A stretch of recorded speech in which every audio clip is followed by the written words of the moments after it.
know your ass better call somebody. The energy revealed. Brooklyn the Queens, repping both hoods. Rob and CP, keep it fire misunderstood. Cheer 'em all loud, let the anthem flow. Mets fans unite at the pregame show. From city stand lights to the skyline greens, it's the heartbeat of Queens, the craziest dreams. Rob hype on the mic, CP's the fire spark. Together they ignite. Voices like the park, fans drift in jerseys. Legacy bold, the Metropolitan story forever told. Turnstile spinning, the crowd floods the gates. This is family, no time for debates. Crack of the Batman, the roar never fades. Queens in the blood, it's how champions are made. Cheer 'em all loud, let the anthem flow. Mets fans unite at the pregame show. From city stand lights to the skyline gleams, it's the heartbeat of Queens, the craziest dreams. 7-line swagger, vibes electric and wild. Mets legacy golden since I was a child. Orange crushed skies, let the battle ignite. Ride for the home team till the last fight.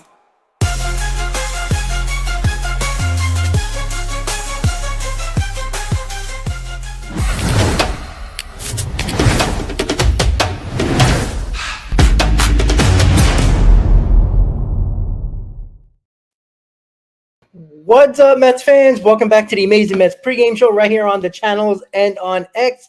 How is everybody doing, Mets fans, after this day off from our road trip, our 5-2 road trip, as the Mets are 18 games over 500, leading the NL East by 4.5 games, and the Mets now take on the Washington Nationals.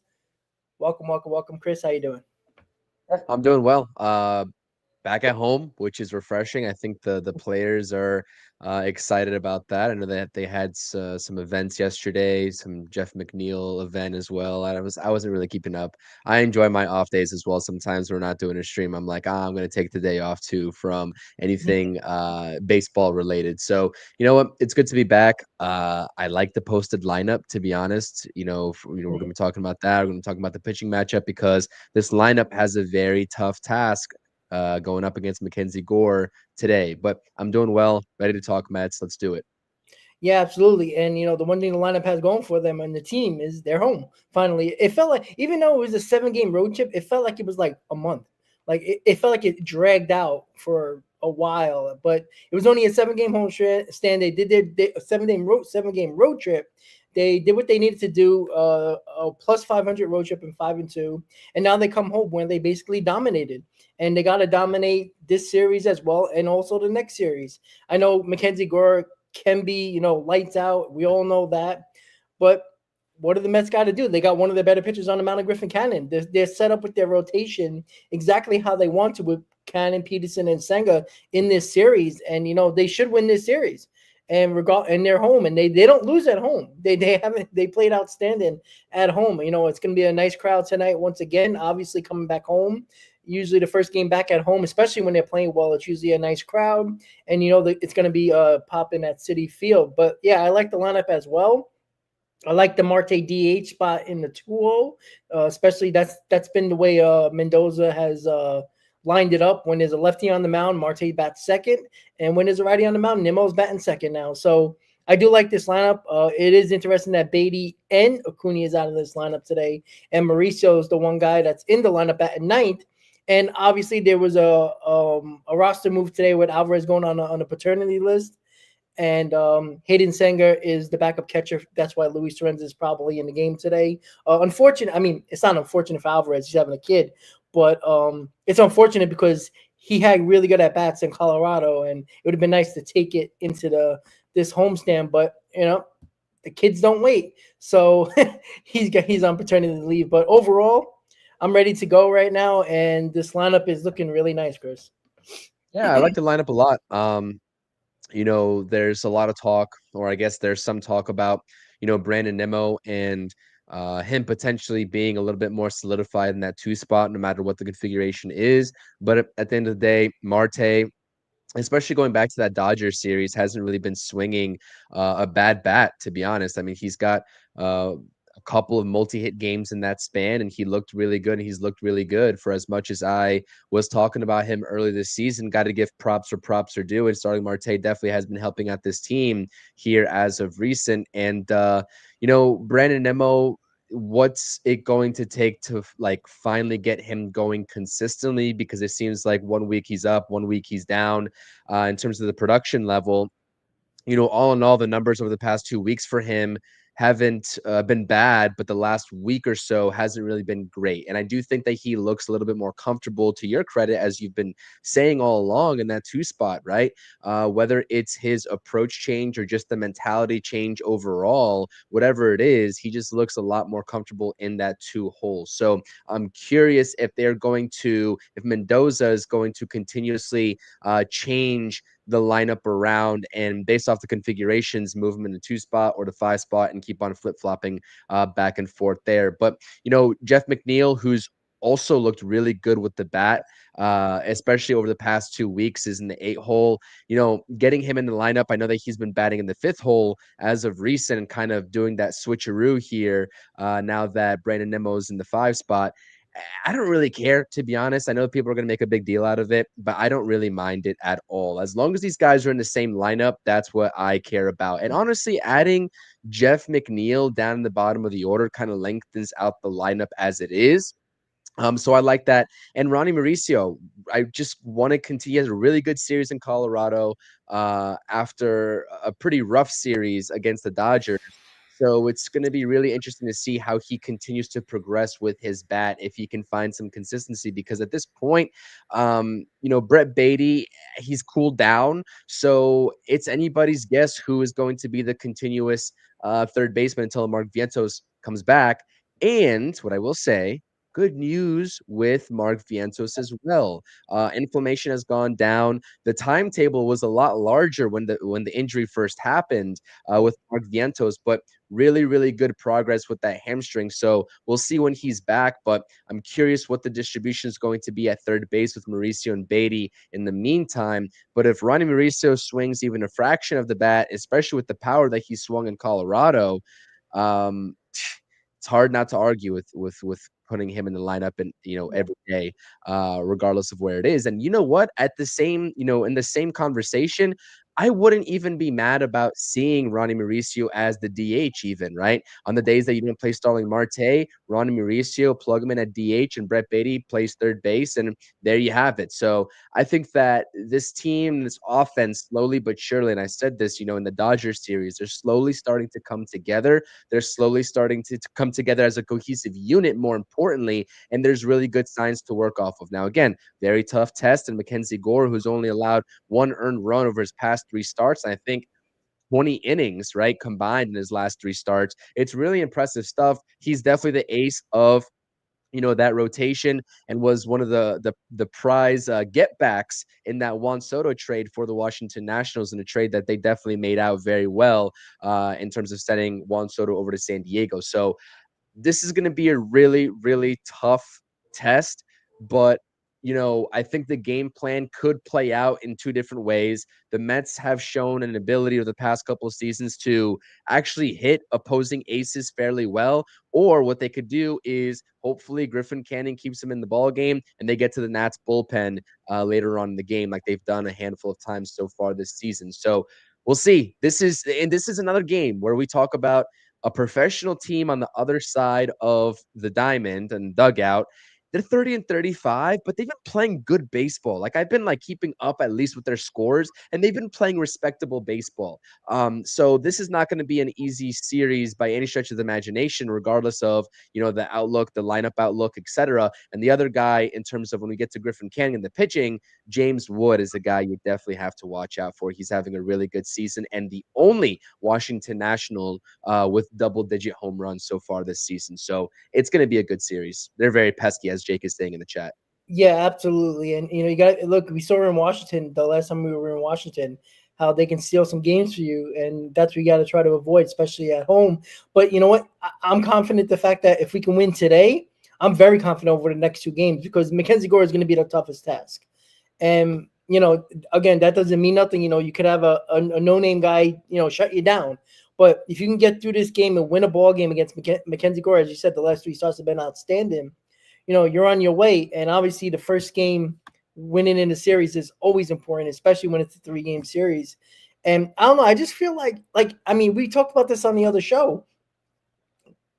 Every game we go into, we're confident we're going to win. Now, there might be a little, lineup things that we don't like, or the pitching matchups technically not on our side, but we feel good that they're going to find a way to win this ball game. You said it. If Griffin Cannon keeps this game close, which again, it's a tough matchup against Gore, this is a really good matchup to watch. To be quite honest with you, at Citi Field, but if you can keep this game close, the lineup has found a way to win late in ball games, even when the offense is not really good. So I do expect the Mets to come out, and again, first time at home, I think they're going to be pumped up again, and light it up. Right, get a quick 3 outs in the top of the first, and get the bats up. I think this crowd's going to be crazy tonight, and it's going to be a fun time. I know it rained earlier in the day. I'm not sure if it's still raining there. I think the game's going to start on time, so we should be ready to go. But I think it's going to be a game where it's going to be close until late innings. And again, I trust our bullpen over the Nats bullpen, and that's where you can really do some damage, even if you don't do it against Mackenzie Gore. So, and I guess we saw it in the Dodger series where they kind of work the pitchers, the starters in the game.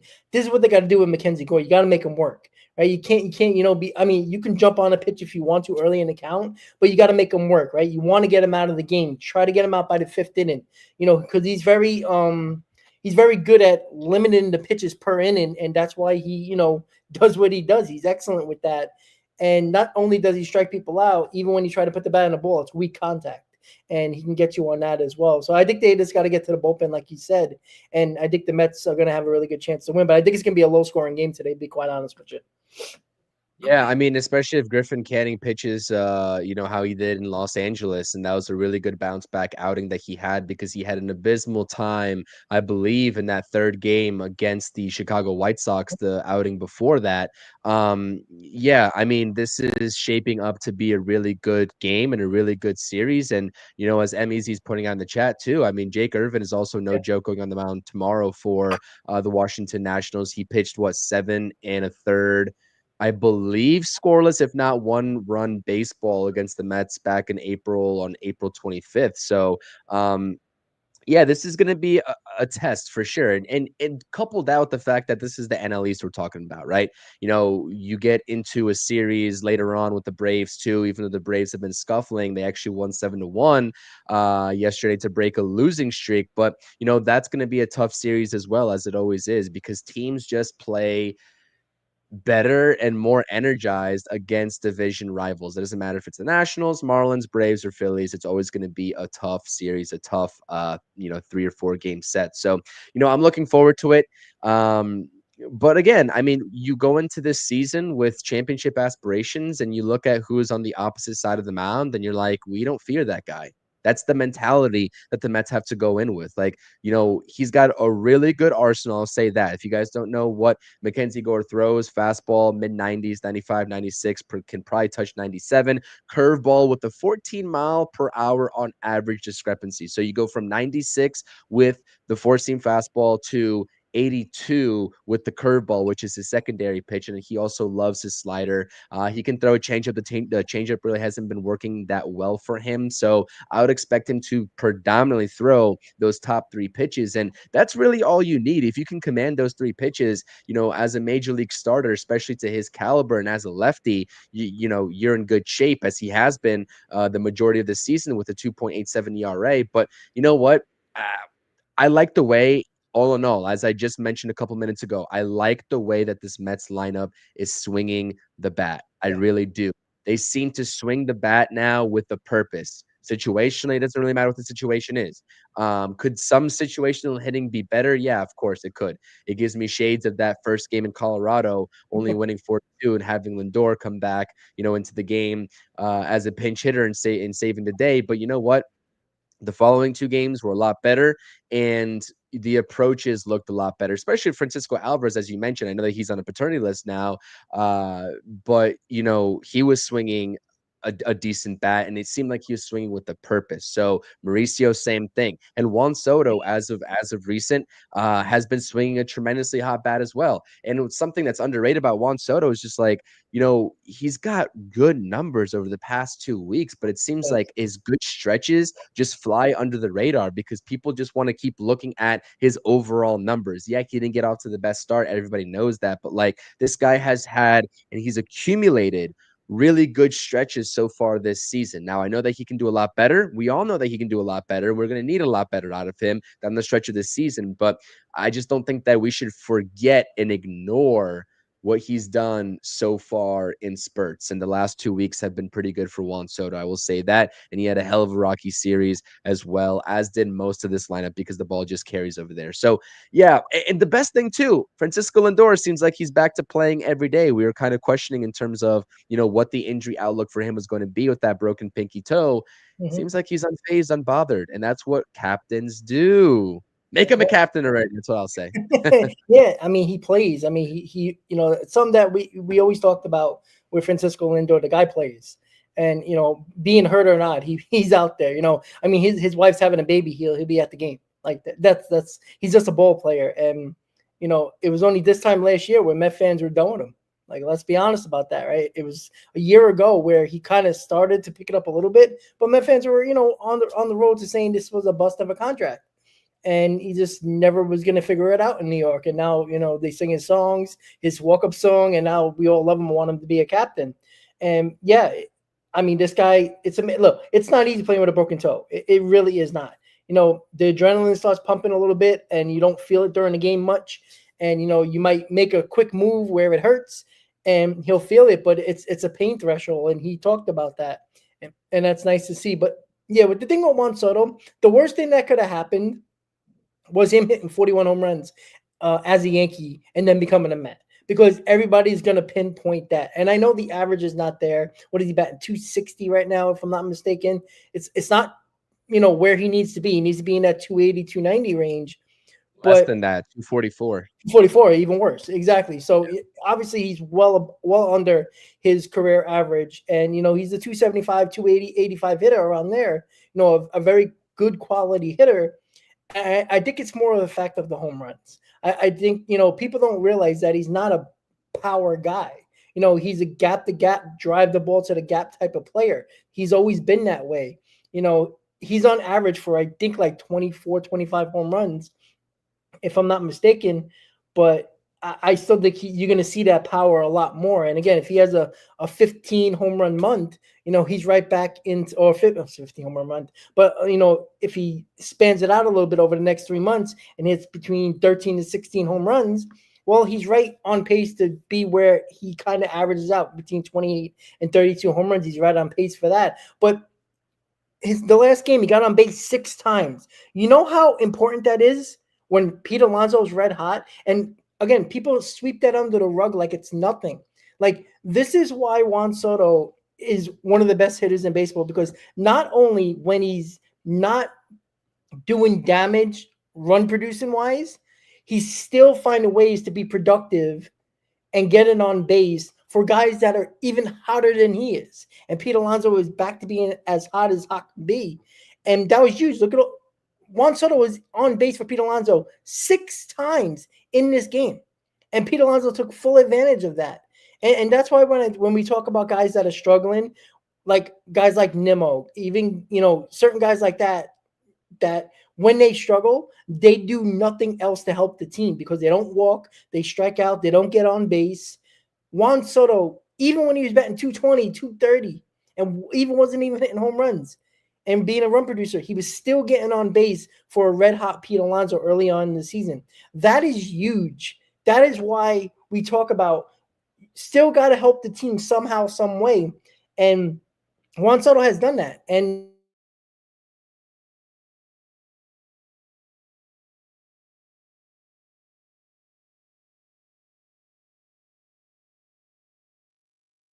Do we lose Rob? Or do we lose me? Who do we lose?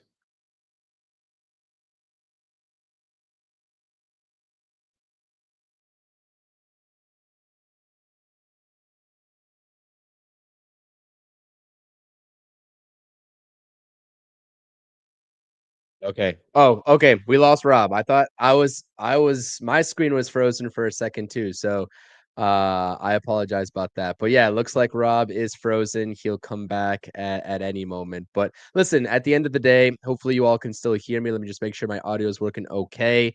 Yeah, I'm just gonna continue this. So I apologize about the technical difficulties.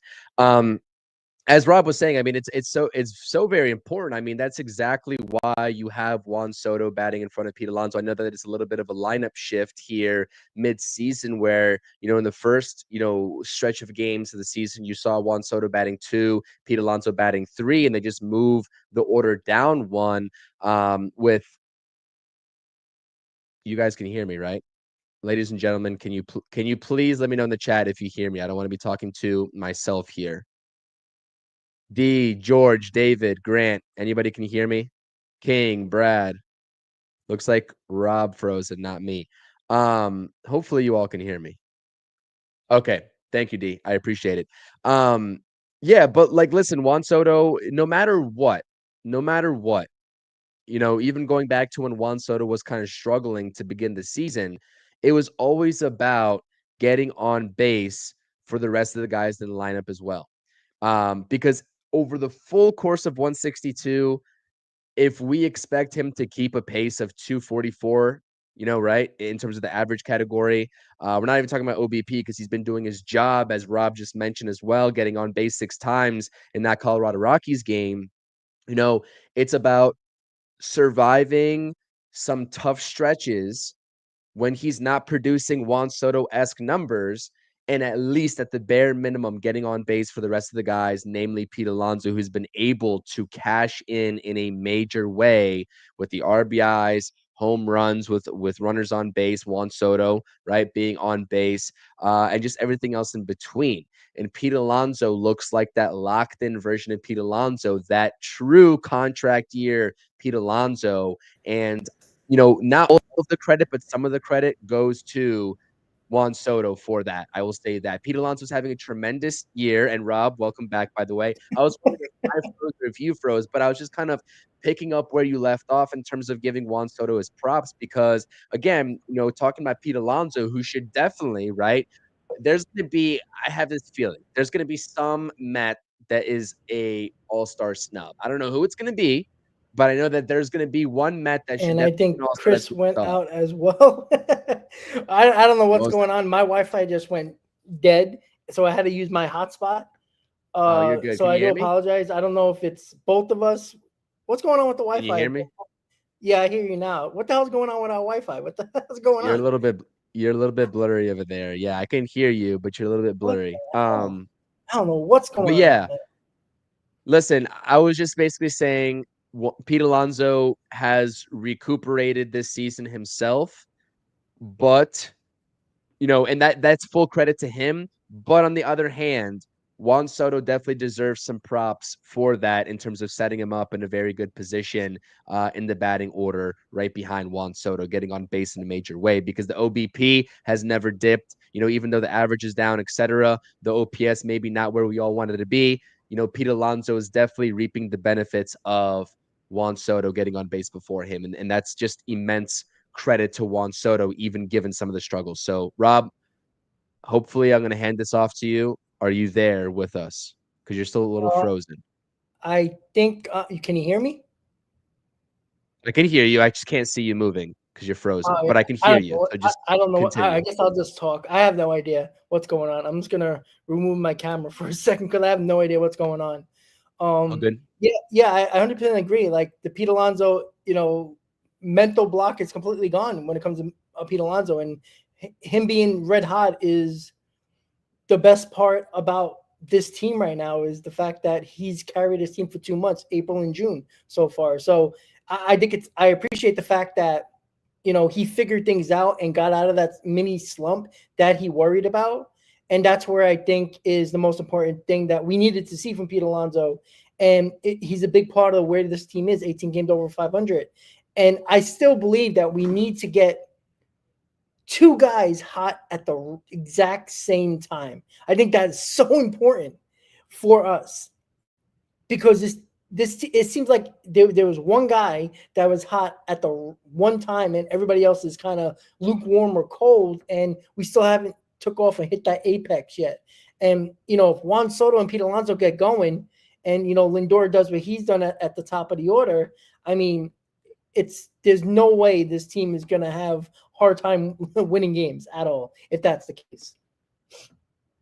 Yeah, no, I agree with you. And I think that in an ideal world, I think that we could extend that to beyond two guys, right, getting hot at the same time. But baby steps for now, baby steps for now. But I will say though, on the in the grand scheme of things, you want the top guys, the all-stars, right? The big names in this lineup to get going. But at the very minimum, right, if we can get a guy like Ronnie Mauricio going at the bottom of the order, same thing with Jeff McNeil, that's something where that's a very small stepping stone, but you'll take that if you're the Mets offense and you're trying to get a guy like Lindor, Soto, and Alonso, those three guys, maybe even Brandon Nimmo in a perfect world, four guys all getting it going together in the lineup together. But in baseball, I will say though, from a lineup perspective, it's kind of rare at the same time where you'll see four or five guys hot at the same time. You know what I mean? And usually over the course of 162,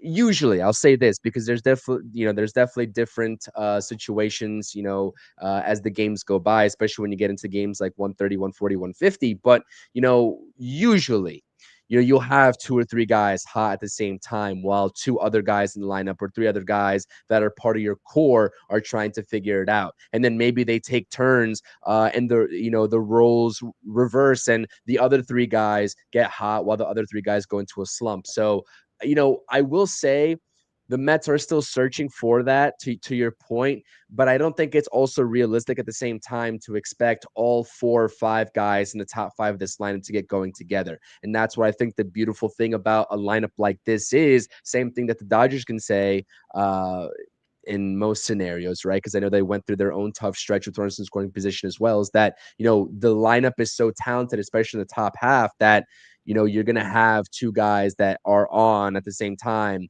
and can carry the rest of the guys that might be slumping. So it's just the weird, I guess, quirks about baseball and about having nine guys in the lineup is that, the majority of the time is you're not going to have even half the lineup hitting at the same time at their apex. And, I think the Mets winning games. Oh, you're clear now. I see you're clear, Yes. which is good. You got the Wi-Fi up and running. But I think all in all, what I'll say in a roundabout way, I'm kind of saying this, I'm kind of ranting, is that given the lineup struggles, given how many guys have been slumping at the same time, especially with runners in scoring position, to make Eric Chavez, the Chavez discussion will happen at some point, right? We'll talk about that. But like calling the meeting with the lack of runners in scoring position, all in all, given those struggles, I think that being 42 and 24 is kind of a blessing in disguise because the Really. Mets could be in a very much worse off situation. And I think a lot of that comes down to also noticing that this rotation, this bullpen's pretty good too. And they've been winning the Mets a lot of games. Yeah, and the big reason why is the pitching as well. Pete Alonso been red hot for 2 out of the 3 months, and the pitching has just been better than anybody expected. Again, you were on board with the pitching and thought it was going to be good. I was skeptical, and again, I'm wrong for the first 3 months, and I'm gladly happy to be wrong. Listen, I'd rather be wrong. I want to make this clear to a lot of people. I think sometimes people think that we want to be right on certain things that are negative towards the team. We don't. We're just trying to give our opinions, especially I'm trying to give my opinion. And again, I still think we're going to need a pitcher down the road, but I mean, it's just amazing what they're doing. What is it? 3 guys have an under 3 ERA in the Mets rotation, and Tyler McGill is the one that has under 4 ERA. So, and that doesn't happen when you're a fifth starter, basically. You don't get that. Like fifth starters around the league are closer to 5, and if not higher than 5 around baseball. So it's great to see that the pitching is holding up their end of the bargain early on. And you just hope if the pitching does take a little bit of a step back, not saying they're going to start being Griffin Cannon of, Angels Griffin Cannon, and David P is going to revert back for couple of years ago, or Kodai Senga is going to struggle, but I think they will take a step back and being excellent. They might be very good, and the lineup takes over the top spot and dominate games where that's what we were expecting from day one. And again, if you can do this through 80 to 85 games into the season with the pitching, and then the last half of the year the offense takes over, I mean it's a great combination to have, because you're picking up your teammates, you're picking up the pitching side when the pitching helped the offense basically the first 2.5 months of the season. And it's so great to see. And that's without Mania not here. That's without Montaz not in the rotation, and kind of hoping for the best with this rotation. And it's been better than expected. And I truly believe if you give truth serum to David Stearns, he didn't even think this was going to be as good as they've been. At least maybe I'm wrong, but he seemed very confident in the offseason that this rotation was going to be really good.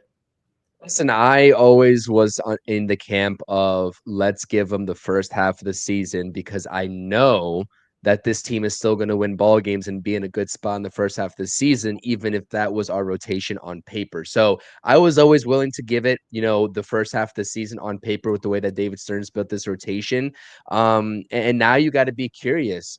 The conversation now becomes, if this is the continuous thing that this rotation is doing up until the trade deadline, which is now, I think, late July or August 1st is the deadline, if it's the same thing as last season, with Manaea and Montas coming back, with Blackburn already back, do you get another starter? I know you have just said that, and you've always said that you always, would want a starter at the deadline no matter what.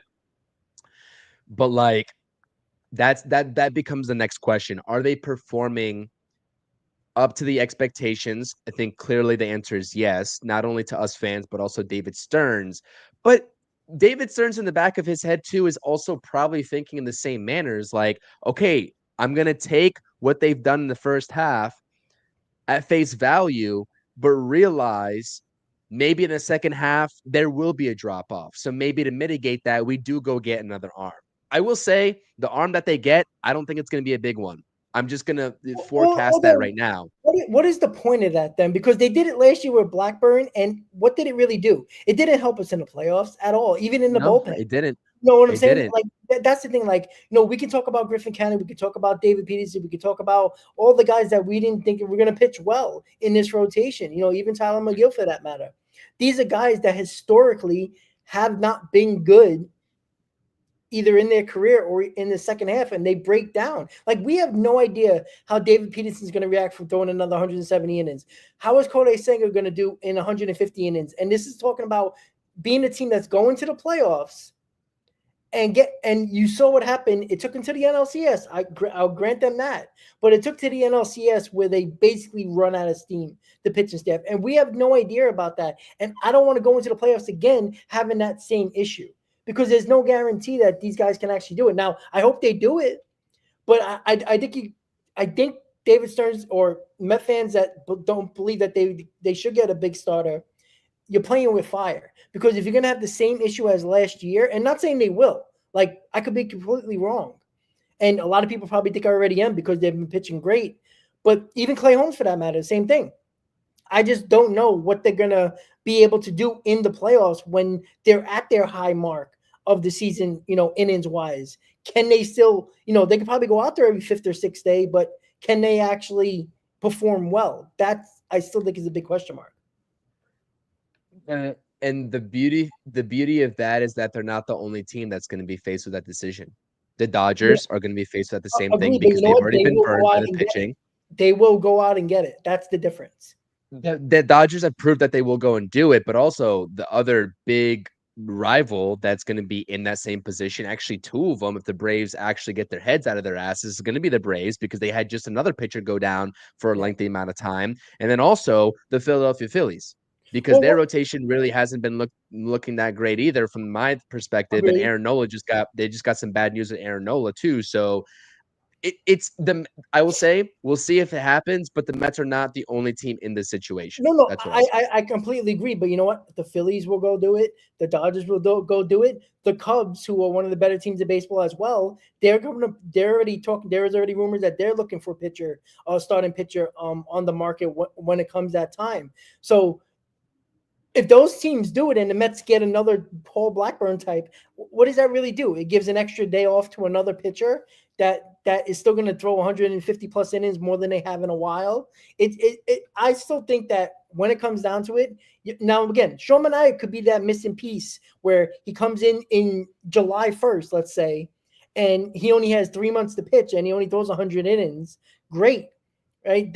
He might have a lot more, gas in the tank to be our ace, and then maybe that's what Stearns is hoping for. Maybe we'll see. I don't know, but again, yeah, we're not the only team. I just do wonder. Again, we don't know what we're going to need right now. It doesn't look like we need pitching, right? I mean, you can always get a good bullpen arm. That's always available. Are we going to need that bat? Are they really going to go after a guy like a Mullins, a Duran, somebody else instead? I truly think Stearns is going to go after a bat, a center fielder. I think they should. I think that they should. 100% agree. Like I think our strength, it should be our lineup, and I think at some point it will be. Why not strengthen it some more? Because if your pitching does have a hiccup in the late in the year into the playoffs, you can score with the Dodgers. I know we beat the Dodgers, 4 out of 3, but you can score with the teams like the Cubs and the Dodgers who are, scoring at will basically. And that was the problem with the Mets against the Dodgers. Either they scored 8 runs or they scored nothing. So, it can't be that inconsistent. And I think the strength is the lineup. You go get a Duran or a Mullins and make it even better. Would I take a center fielder and a better bat in this lineup over a pitcher? I would be okay with that. Like I said, but you gotta make one big move, because you can't be one of the best teams in baseball, and right now they are. And you're a month and a half away from the deadline, and let's say they're around the mark where they are, 16 to 18 games over 500. Let's say, still leading the division, one of the best teams in baseball, and you don't make that big move. Like we've seen that story before. You believe that Stearns is going to make that big move, and so a lot of people do. I'm hesitant until he actually does it, but we'll see. But right now, not a lot of problems this team is having other than the runners in scoring position. Yeah, I think someone all the way up in the chat was asking, between the outfielders who we would rather have. I think the easy answer is Jarren Duran. I mean, in terms of the actual contract that he would come with, in terms of the age, with him, just entering the prime of his career, I think that's the easy answer. Well, here's the problem. He got 4 years left on his deal. 4 years of control, including Was it the 4? I don't know if it's quite 4. I checked it yesterday. I think it's 4 plus this year, maybe 3 plus this year. But it's he ain't a free agent for a couple of years. It's gonna take a king's ransom to get him. And again, 4 total. The Mets have what it takes in the farm system to get him. It's just a matter of, are they going to pull the trigger? That's the problem. Like, you can get Cedric Mullins, fine, but would you have to give up 2 top 10 prospects for Mullins because he's a free agent after this year? Or would you rather give 3 or 4 prospects in your, say, top 15, top 10, whatever, to get Duran, but you're going to have him for the next, 4 years, you said, Chris? Mm-hmm. I mean, it's a hard pill to swallow, but you can give up 1 or 2 prospects and have that guy leave after the season. And I know you might have Drew Gilbert, but again, he might be in the deal because you're trading for Mullins, because what is Baltimore going to look for? An outfielder. Listen, if Drew Gilbert's in the deal for a guy like Duran, I'm doing that all day long. I don't really care. Listen, I don't at this point, if our pitching is going to be pitching the way it has, and we're getting Sean Manaea and reinforcements back, you go get it. I don't care who it takes at this point. Now, you don't want to give up top pitching prospects. I understand that, but Sproat hasn't been good in AAA. We've seen, who's the other guy that came up? I forgot his name. I'm drawing a blank.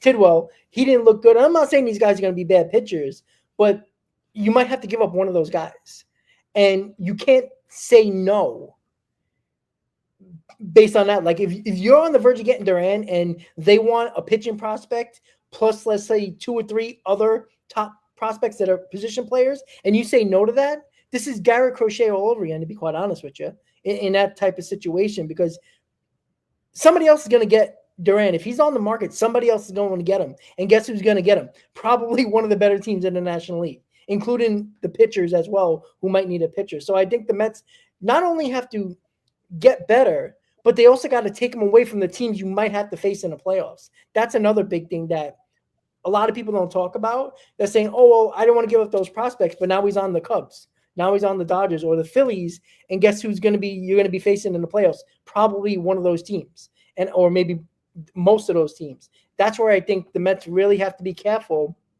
on what they do. And, is anybody untouchable at this point? Maybe. I don't know.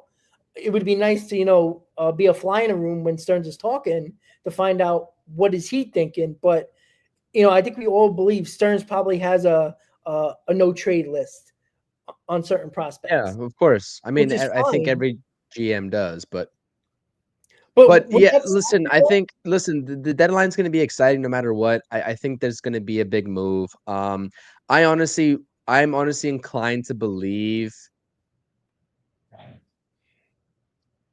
I told Zach this.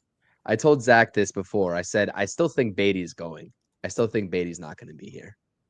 That's just something. That's my gut feeling because I think that he would rather trade one of Beatty or Mauricio rather than dip into, let's say the top 5 prospects or whatever positionally. Drew Gilbert aside, probably he's not really having a great season so far. I've always said that from the beginning of the season. I really thought that no matter what Brett Beatty did this season in the first half, if he turned it on or not, I thought that he was always going to be on the trading block. I still think that. Well, aren't you hurting your major league team then? Like, let's say if Beatty and Mauricio are playing well. I don't think Brett Beatty makes or breaks this team, Rob. I don't think he does. I'm not saying he is, but let's say it's Mauricio, and Mauricio is hitting and doing what we all expect him to do, and the team wants Mauricio. You're going to take him off the major league roster, who's been helping you win, for a guy that's you have no idea how he's going to perform in New York. Again, I don't like taking from the major league roster, to be quite honest with you. Again, Beatty doesn't affect me. Acuna doesn't even affect me at this point, to be honest. If they got to go, they got to go. Well, I was going to say, that means you have no confidence in Vientos, which is fine at that point if you think he's a DH. But, for me, sure, if I had a choice to keep Mauricio or Beatty, I'm keeping Mauricio. I think I've made that point very clear. But, either can go if it's going to get us, what we need at the end of the day. Do you know what I mean? I agree. But I don't think the confidence is wavering from Mark Vientos, to be quite honest with you, from the organization standpoint, to be quite honest. But either way, I don't think it should stop you from getting guys like Mullins and Duran, because those are game changers, right? Mullins is a really damn good player, really good defensively in center field. We know what Duran is. And Duran's young, and he has control. And Mullins is somewhat young. He's still, 28, 29, and he's going to be a free agent. But, those guys are game changers. I think he's under 30, but I could be wrong. But he's 30 on the dot. 30 on okay, that's no problem. That's not a big deal. And that'll be something that I don't know if the Mets would re-sign him, but it depends on what you give up. But Duran is just a different story. What is Duran, 25? No, he's older than that. I think he's 28. Oh, that's fine too. I don't care about that either. So he's not going to be he's 28. Early 30s. So, I would do that in a heartbeat. But which is good. That's a good thing, because that's you're not paying, top dollar for a guy that's, in the prime of his career, essentially. And you can use that money to extend Pete Alonso. How about that? I would love to see that happen. I don't think it's going to happen in the season, unfortunately. Unless Pete Alonso presses the issue and says, Boris, go F yourself. But I don't think that's going to happen, unfortunately. But he played the Mets game, and he is winning that game. He's definitely winning. But I still don't think there's going to be a big market for him, to be quite honest with you. And that's good for the Mets, by the way. The only team that I can see doing it is probably the Yankees, but they got Ben Rice, so I don't think they're doing it anymore. That would be interesting. So, we're thinking way outside the box here. But again, when this team is so good, you got to start talking about stuff like this, deadline talk and everything like that, because we know we're going to be at least where we are right now or close to it. And we believe everybody believes we're going to be a playoff team. So you got to think a little bit ahead. I'm not talking about, off season ahead, but, Pete Alonso is a big reason why we are what we are. But Also, I will say this as MEG saying in the chat here, because I totally agree with this. Listen, if you're a Mets fan and you don't want to trade for a center fielder like Duran because we have a guy like Tyrone Taylor, I'm sorry. I No. love Tyrone Taylor as much as the rest of anybody in this fan base because he's a great ball player. He's a fourth outfielder, as I've always labeled him, because that was what he was traded and brought in here to Yep. be.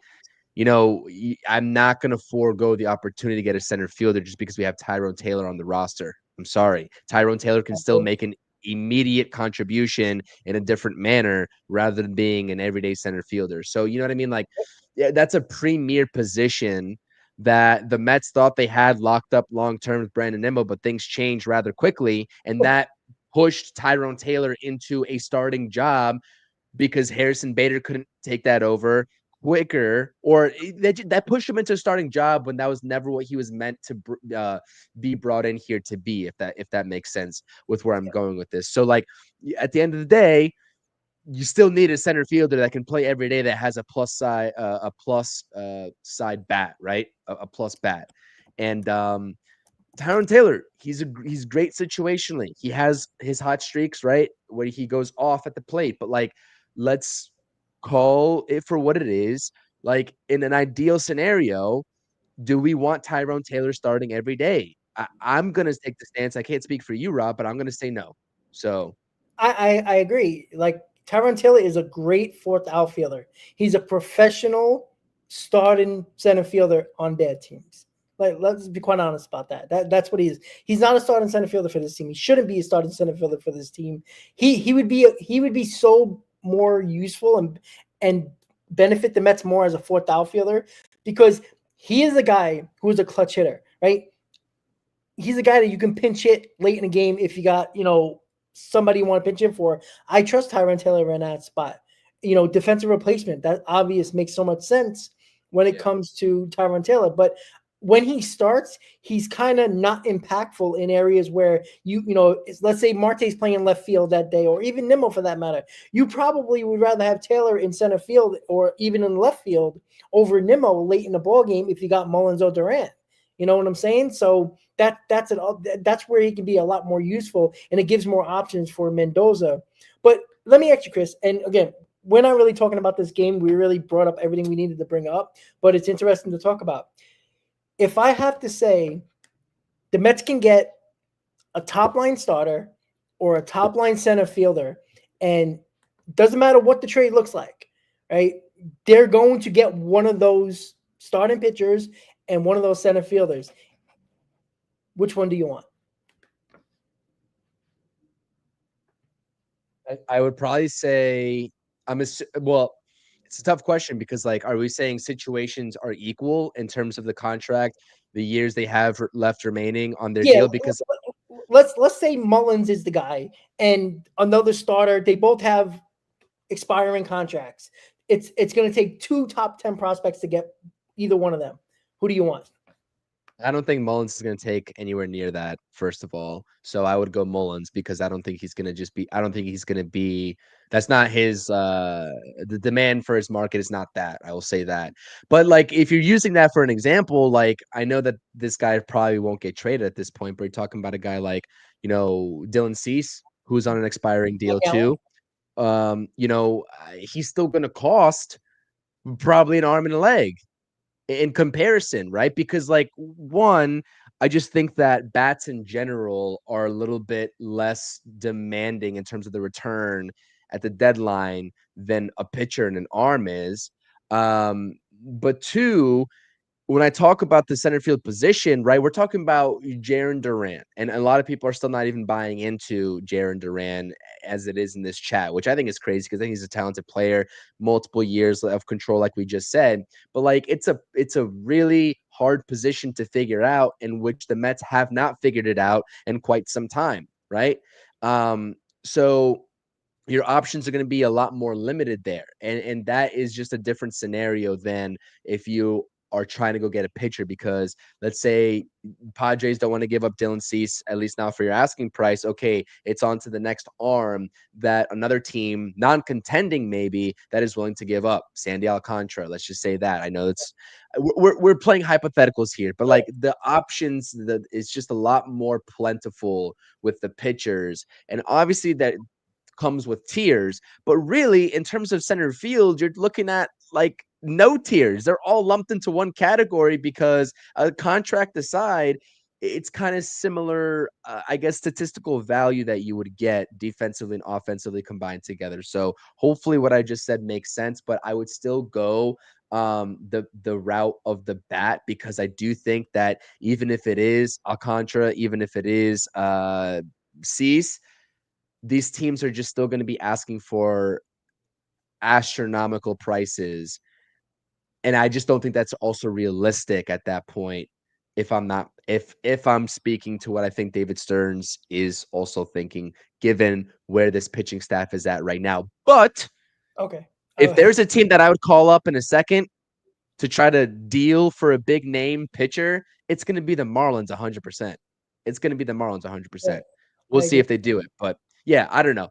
I know that might not be the popular take. A lot of people are going to gravitate towards pitching because it's like those are where the bigger names are at and they're located. But you know, when you take a look at the way that this Mets front office has operated here recently, do we think it's realistic to go after one of those top line pitchers? I don't think so, to be honest. And I think that the situation would be different if this rotation, was not doing what it's doing right now. Okay. So, Well, let me ask you this. Then. Let's say the bats are still doing what they're doing, but not great in runners in scoring position, and the pitching takes a step back. Then what do you do? Like, it's a hard decision to make, right?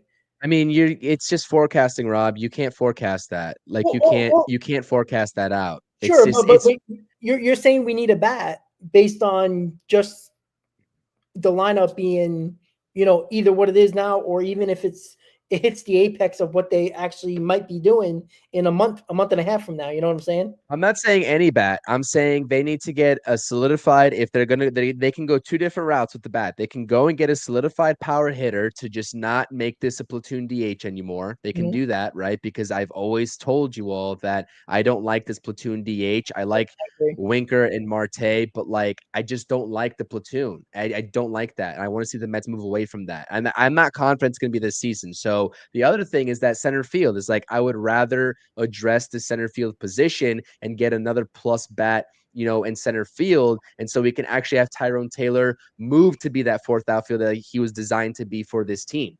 And so that's what I'm basing it off of. It's not really having anything to do with what the overall production value has been from the offense so far in the first half. My thing is just situationally and as a roster fit.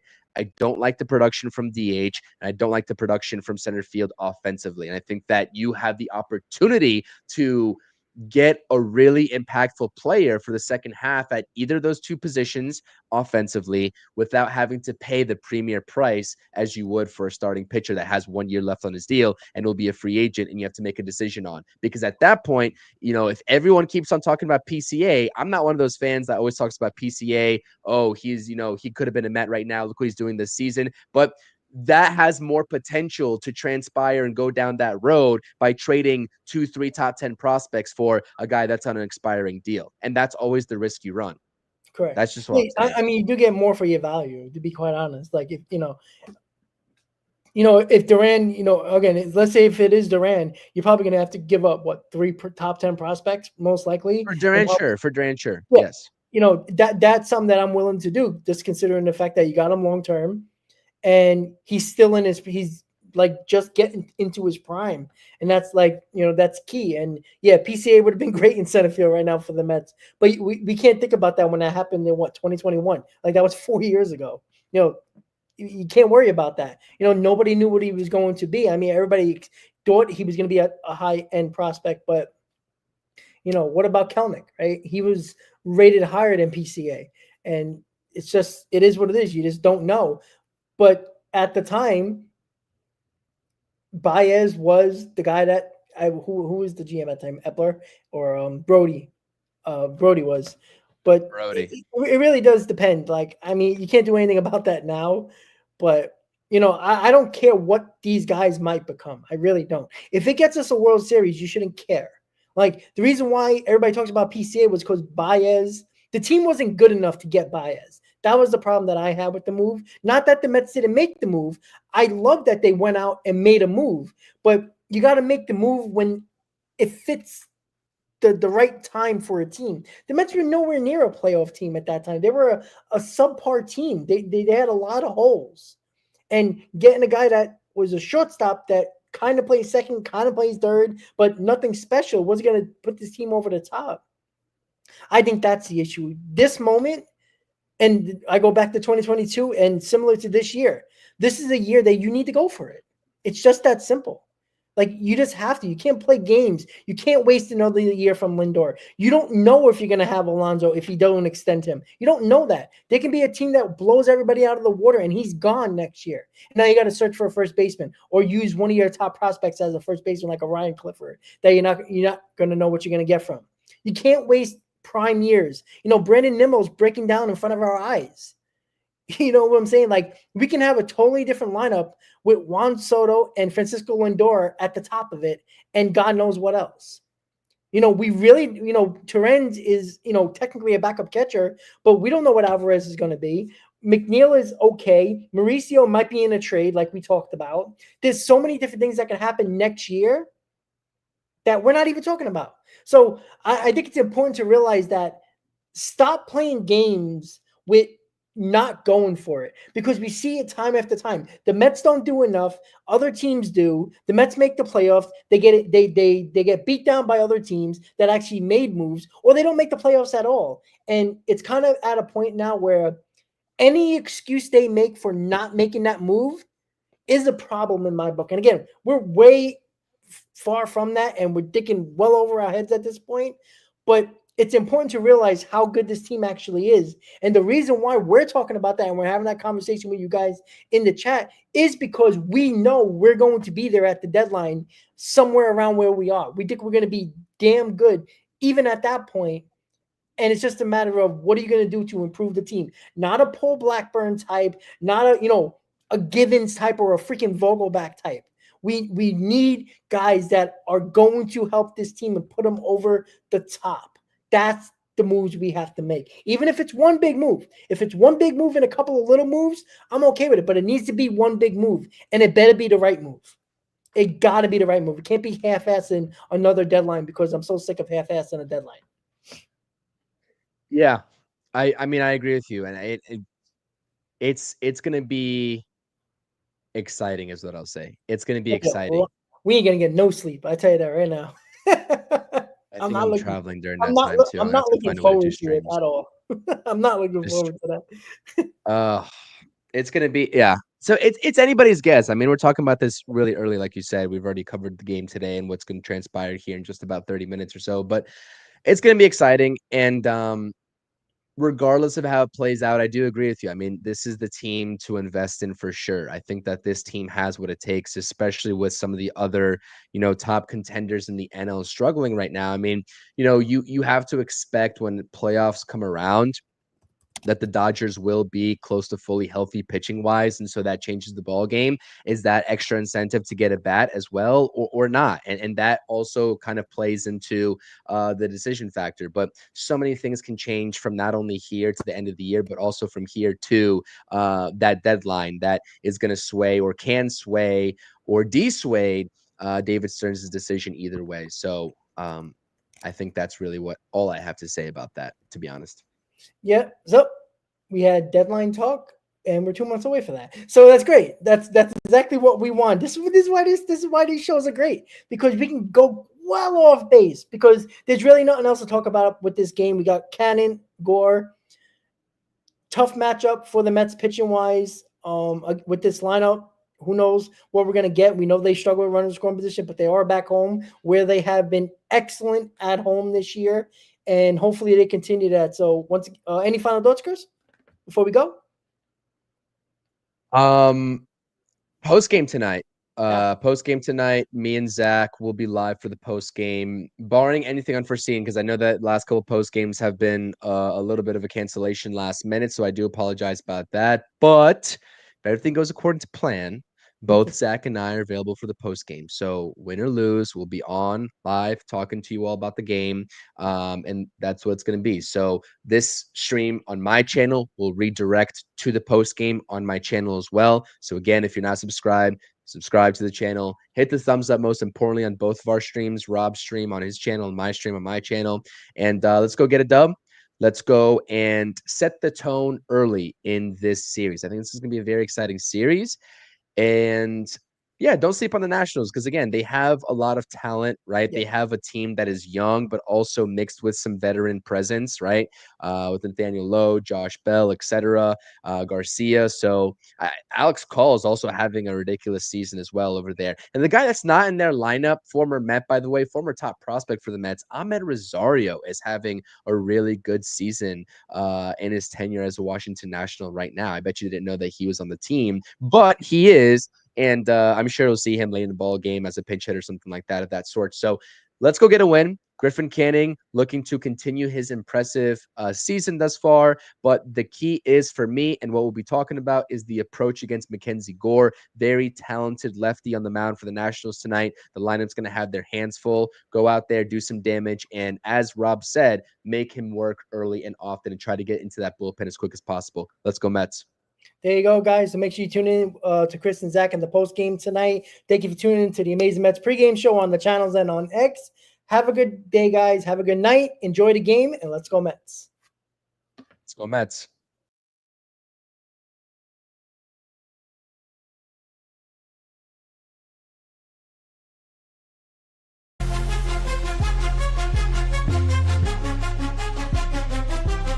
Seven train rumble, headed to the field. Orange and blue vibes, the energy revealed. Brooklyn to Queens, repping both hoods. Rob and CP, keep it fire misunderstood. Hear 'em all loud, let the anthem flow. Mets fans unite.